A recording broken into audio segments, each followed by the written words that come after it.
Matapos ang matagumpay na depensa laban sa mga armored dragon, abala si Van sa pag-aayos ng resulta ng laban. Habang hawak ang inihaw na karne, ipinaliwanag niya na para sa isang dragon na may shell, humigit kumulang 20 gold coins ang ibinibigay ng mga ngalakal. Dahil karamihan sa karne ay hindi na maibebenta at may gastos sa transportasyon, nasa 8 coins na lang ang kita sa natitirang bahagi. Gayunman, dahil may halos 30 dragon, lalampas pa rin sa 300 gold coins ang kabuuang kikitain ng nayon. Sa gitna ng usapan, dumating si Especially Rida, ang matagal ng tapat na lingkod ng Marquis. Pinuri niya si Van sa matagumpay na depensa laban sa mga mythical monsters at binanggit ang malaking naitulong ng protective barrier. Nagpasalamat si Van at inalok siya ng karne ng dragon. Ngunit ipinaalala ni Especially Rida ang batas, may 50% tax na kailangang bayaran sa treasury ng Marquis kapag ang isang nayon ay kumita ng higit sa 100 gold coins. Naging seryoso ang usapan. Sinabi ni Especially Rida na mahirap itago ang nangyari at tiyak na may makakaalam ng tunay na estado ng nayon. Nang tanungin kung malalaman ba ito ng Marquis, kalmadong sumagot si Van, hindi imposible. Ipinunto niyang iba ang kasong ito kumpara sa dungeon incidents. Sa isip ni Van, may nabubuo ng plano, kahit pa mga hulugan ito ng panlilinlang. Habang tanaw ang kastilyo, ipinaliwanag ni Van na palihim nilang itatago ang katotohanan. Nang tanungin ni Especially Rida kung ano ang plano, naalala ni Van ang kagustuhan ng kanyang ama, isang mapayapang buhay kasama siya. Dahil dito, pinili ni Van ang tahimik ngunit mapanganib na hakbang, kontrolin ang impormasyong lalabas at ilihis ang atensyon. Binalaan ni Especially Rida si Van na kailangan pa ring magulat, lalo na sa nakakatandang kapatid ni Van, si Murcia. Nagulat si Van at naisip ang pinakamainam na galaw, ibigay ang kredito ng Dragon Subjugation kay Murcia. Isang tusong desisyon upang maprotektahan ang nayon at mapanatili ang balanse sa loob ng pamilya at marquisate. Tahimik na tinapos ni Van ang usapan kasama si Especially Rida. Pinili niyang ibigay ang karangalan ng Dragon Subjugation sa kanyang nakatatandang kapatid na si Murcia, na matagal nang sumusuporta sa kanya. Alam ni Van na sa loob ng pamilya, may 3 mas nakatatandang magkakapatid na nag-aagawan sa pagiging pinuno, kaya mas ligtas kung si Murcia ang lalabas na bida. Sa isip ni Van, mas mahalaga ang kapayapaan ng teritoryo kaysa sa personal na papuri. Magandang ideya, sabi ni Especially Rida, sang-ayon sa plano ni Van. Kinabukasan, mainit na sinalubong ng mga taga-nayon si Lord Van.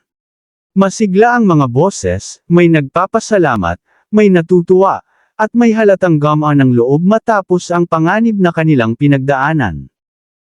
"My Lord, salamat at hindi ninyo kami kinalimutan. Marami na ang naging mababait dahil sa inyo." May ilan pang masayang komento, pati ang tungkol sa masarap na karne ng dragon na kanilang nakain. Natarante si Van sa sobrang atensyon, hindi sanay sa ganitong uri ng pagmamahal mula sa mga tao. Habang naglalakad, hawak ni Till ang kamay ni Van. Inamin ni Till na sandali lamang siyang nahawakan ni Van kanina, ngunit sapat na iyon para maramdaman niyang siya'y pinapahalagahan. Sa isip ni Van, pilit niyang pinananatili ang pagiging kalmado at responsable, ngunit aminado siyang bata pa rin. Siya, 8 taong gulang pa lamang. Sa kabila nito, sinisikap niyang kumilos bilang isang ganap na Panginoon ng teritoryo. Biglang huminto si Till at mahiyain ngunit diretsahang nagsalita. "Hindi ba kayo bibitaw?" Ipinaliwanag ni Van sa sarili na mahalaga ang attachment, pero mahalaga rin ang dignidad, bilang Panginoon at bilang tao. Sumagot si Till ng buong tapang at katapatan. "Si Van pa rin ang aking Lord." Napangiti si Van, bagamat may halong lungkot at pag-aalala sa kanyang mga mata. Habang palayo si Till, pumasok sa isip ni Van ang isang hindi maiiwasang katotohanan, darating ang araw na iiwan din siya ni Till at pipili ng sariling landas. Ngunit sa halip na pigilan iyon, nagpasya si Van sa isang bagay. Ang kaligayahan ni Teal ang pinakamahalaga. Kung may darating mang araw na may ibang magmamahal at mag-aalaga kay Teal, handa siyang tanggapin iyon, kahit masakit, dahil iyon ang tunay na kahulugan ng pagiging isang optimistic Lord. Magaan ang ngiti ni Teal habang nakatingin kay Van. Sa eksenang ito, hayagang ipinapakita ni Teal ang kanyang damdamin, hindi ito para sa kapalit o benepisyo. Sa isip niya, kaya niyang manatili sa tabi ni Van dahil gusto niyang alagaan at suportahan siya, hindi dahil sa posisyon o kapangyarihan. Tahimik na pinakikinggan ni Van ang mga salitang iyon, bahagyang nagulat ngunit ramdam ang sinserong intensyon ni Teal. Mahigpit na hinawakan ni Teal ang kamay ni Van. Kita sa mata ni Van ang pagkabigla, hindi dahil sa hawak, kundi dahil sa bigat ng kahulugan nito. Para kay Teal, ang simpleng paghawak ay isang pangako, manatili at sumuporta. Para kay Van, ito ay paalala na ang mga desisyong ginagawa niya bilang Lord ay may direktang epekto sa mga taong nagtitiwala sa kanya. Habang nasa pader, biglang napansin ni Van ang paparating na grupo. Iyon sina Mr. Bell at Mr. Lango, agad niyang sinabi. Sa kabila ng malayo ang distansya, nakilala niya ang mga mangangalakal batay sa galaw at ayos ng convoy. Nagulat ang mga kasama niya, kahit halos silhouette lang ang kita, malinaw pa rin sa kanya ang sitwasyon. Dito ipinakita ang matalas na obserbasyon ni Van. Agad nagbigay ng utos si Van. Una, itaas ang tulay at ihanda ang balista. Ipinaliwanag niya na hindi sapat ang tingnan lang kung bandido o hindi ang mga dumarating. Maaaring nasa loob ng wagon ang mga bandido o kasabwat ng convoy. Tinawag niya sina Orto at Dee para tumulong sa paghahanda. Para kay Van, ang kaligtasan ng nayon ang prioridad, mas mabuting magduda kaysa magsisi. Lumapit ang convoy ng mga mangangalakal. Kita ang pagod sa kanilang mga mukha. Sa isip ng isa sa kanila. Sa pagkakataong ito, malas kami. Makikita ang sirang gulong at mabagal na takbo ng wagon, senyales na may nangyaring aberya sa daan. Tahimik na inoobserbahan ni Van ang bawat detalye, hindi pa rin binababa ang depensa ng nayon. Nagpaliwanag si Mr. Bell ng kalagayan nila. Nagkasira ang wagon sa daan. Maraming produkto ang nasira at hindi na magagamit. Dagdag pa ni Mr. Lango, kahit bumalik sila sa Hashimura at subukang magbenta sa ibang lugar, malaki pa rin ang lugi dahil sa gastos sa pagkukumpuni, pananatili, at pagbiyahe. Tinawag nila itong isang malaking deficit, dahilan kung bakit desperado silang makahanap ng ligtas na lugar. Mula sa malayo, tinanong ng isa. Hashimura ba ito? Ngunit mabilis ding napagtanto, hindi ito mukhang ordinaryong nayon. Walang simpleng mga kubo, sa halip ay matitibay na pader at maayos na estruktura. Hindi tayo naligaw, kayo ay mga mangangalakal, sambit ni Van habang pinagmamasdan sila. Sa sandaling ito, malinaw na nagsisimula na ang susunod na yugto, isang pagkakataong maaaring magdala ng panganib o malaking benepisyo sa teritoryo ni Lord Van. Mula sa itaas ng pader, tahimik na minasdan ni Van ang convoy na papalapit sa nayon. Maingat ang kanyang tono habang nagsasalita.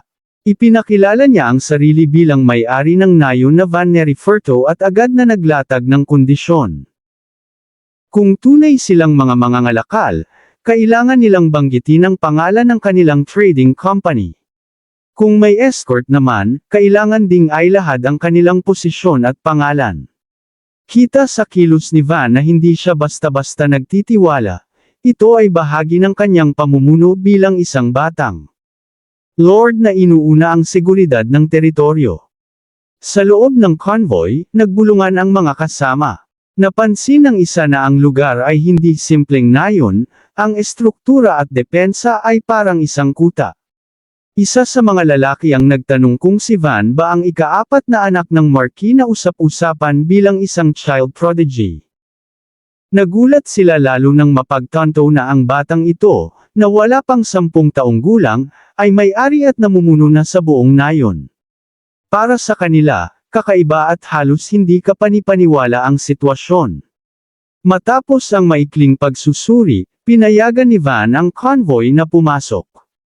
Binuksan ang tarangkahan at marahang pumasok ang mga karwahe. "Welcome," mahinahong sabi ni Van habang itinatataas ang kamay bilang senyales ng pahintulot. Ang mga mangangalakal ay malinaw na nakahinga ng maluwag, mula sa tensyon sa labas ng pader, ngayon ay nasa loob na sila ng isang ligtas at maayos na nayon. Pagpasok sa loob, sinalubong sila ng mga residente. Naroon si Rhonda, na agad nagpahayag ng pag-aalala at saya nang makita silang ligtas. Si Van ay ngumiti at magalang na nagpakilala, "Hello again. I'm Van." Humingi rin siya ng paumanhin sa bahagyang pagkaantala sa pagpasok. Ang simpleng kilos at magalang na pananalita ni Van ay nag-iwan ng magandang impresyon sa mga panauhin, hindi siya arrogant, sa halip ay mahinahon at responsable. Nagpakilala ang mangangalakal na si Mary Bell, kapatid ni Lango. Kasama nila ang isang security guard adventurer, ang Silver Spear, isang B-rank na grupo. Namangha sila nang malaman na si Van at ang adventurer ay magkakilala mula sa Adventurers Guild.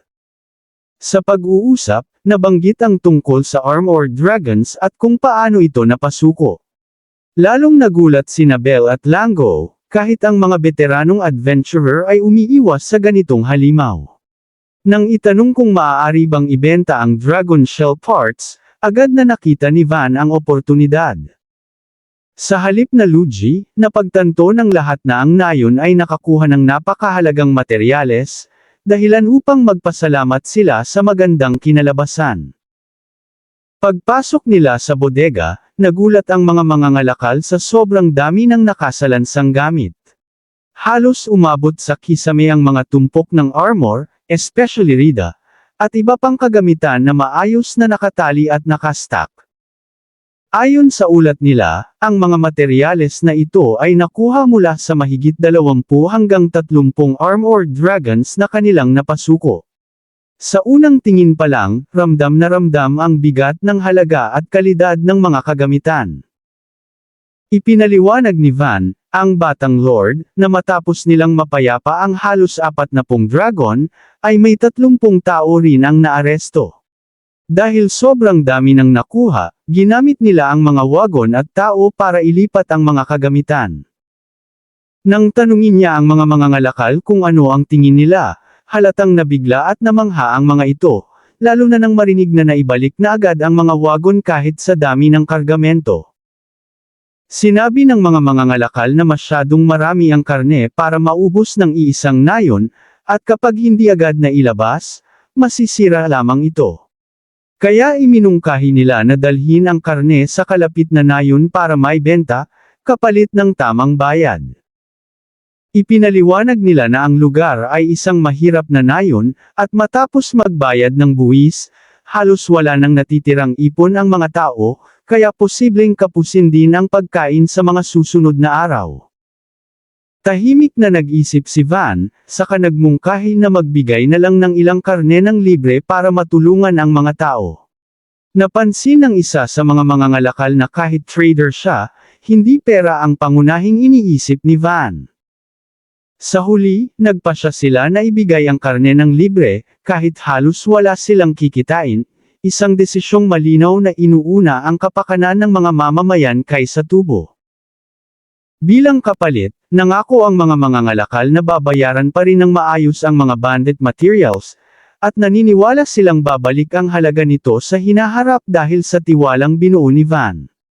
Napansin din nila ang mataas na kalidad ng armor.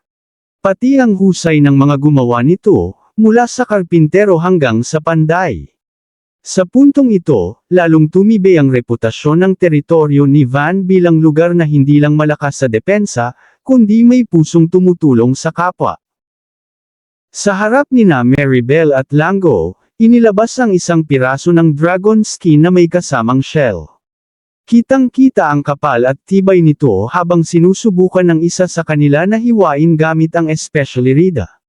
Sa unang tingin pa lang, ramdam na hindi ito ordinaryong materyal. Kahit may lakas ang hampas, malinaw na hindi agad tinatalaban ng dragon skin. Ayon sa paliwanag, hindi pa lubos na nasusuri ang lahat ng katangian nito, pero bilang isang exhibit, masasabi ng napakahusay ng kalidad. Hindi maitago ni Bell at Lango ang excitement. Namangha sila sa cutting ability ng ginawang armas at agad na nagtanong kung iron blade ba ang ginamit. Mas lalo silang nangganyo nang marinig na custom-made ang disenyo, magaan hawakan at madaling kontrolin kahit sa tuloy-tuloy na pag-indayog. Dahil dito, diretsahan nilang sinabi na bibilhin nila ang mga armas sa presyong itatakda ni Van, dahil nakikita nila ang napakalaking potensyal nito sa merkado. Habang umiikot sila sa nayon, ipinakita ni Van ang kabuoang ayos ng lugar, mula sa mga bantayan, pader, hanggang sa maayos na pamumuhay ng mga residente. Sa gitna ng gabi, makikita ang mga taong abala pa rin sa trabaho at paghahanda. Dito napabulalas ang isa sa mga mangangalakal na sobrang kahanga-hanga ang nayon, hindi lang sa depensa kundi pati sa sistema ng pamumuhay. Kitang-kita na maayos ang pamumuno ni Van kahit bata pa siya. Nagkaroon ng seryosong usapan sa pagitan ni Van, Bell, at Lango.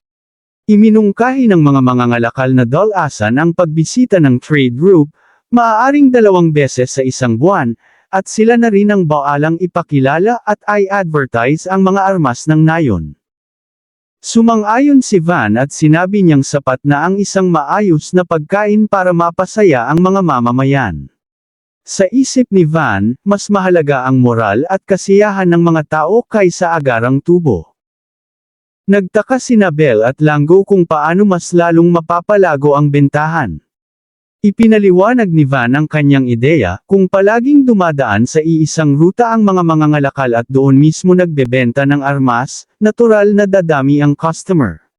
Kapag mas maraming nabebenta, mas lalaki rin ang kita. Dagdag pa niya, maaari silang gumamit ng simpleng ads o balita para mas makilala ang nayon bilang sentro ng dekalidad na armas. Mas pinalalim pa ni Van ang plano. Kung papayag ang trading company, magtatayo ng kauna-unahang shop sa nayon. Dahil dito, hindi na niya kakailanganing makipag-usap sa iba't ibang mangangalakal. Bilang kapalit ng stable income at sariling tindahan. Handa pa siyang ipagtayo ng bahay sina Mary Bell at Lango. Kitang-kita ang gulat at tuwa sa mukha ng dalawa, hindi nila inaasahan ang ganitong alok mula sa isang batang lord. Buong galang na sinabi ni Mary Bell na handa siyang manatili at magtrabaho sa tindahan ng nayon hanggang sa bumuti ang kalagayan. Para sa kanya, malinaw na parehong panig ang makikinabang sa kasunduang ito, ang nayon ay magkakaroon ng tuloy-tuloy na kalakalan. At ang trading company naman ay magkakaroon ng eksklusibong produkto at lokasyon. Sa puntong ito, ramdam ang matibay na tiwala na nabuo sa pagitan nila. Sa huli, inabot ni Van ang kanyang kamay bilang tanda ng kasunduan. Tinanggap ito ni Bell at Lango, sabay sabing kakausapin nila ang kanilang boss para formal na aprubahan ang proposal. Tahimik na ngumiti si Van, alam niyang ang simpleng ideyang ito ay magiging pundasyon ng paglago ng nayon. Hindi lang ito tungkol sa armas o kalakalan, kundi sa pangmatagalang kinabukasan ng kanyang teritoryo.